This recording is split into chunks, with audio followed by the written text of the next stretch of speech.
Lumalawak at dumarami na talaga ang umiidolo at naging 18 at fans ng SB19 ang mga personalidad at mga celebrity. Ito nga ang pinaka-latest, si OG Diaz. Inamin niya mismo na siya ay fan na ng ating SB19 sa kanyang channel sa YouTube na OG Diaz Showbiz Update.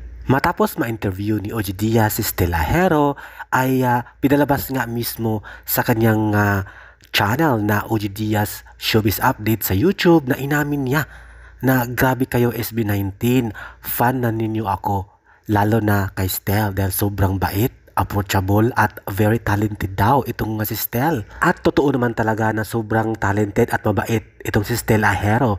Ilang beses na rin na i-feature ang SB19 sa channel ni OG Diaz. At ito nga ang sinabi niya ay looking forward siya na makapanood ng concert ng SB19 someday. O diba? Kaya naman maraming salamat OG Diaz dahil isa ka ng 18. Kung maalala ninyo ay pinagtanggol talaga ni OG Diaz si Stella Hero laban sa mga bashing sa kanya sa kanyang mismong channel na OG Diaz Showbiz Update.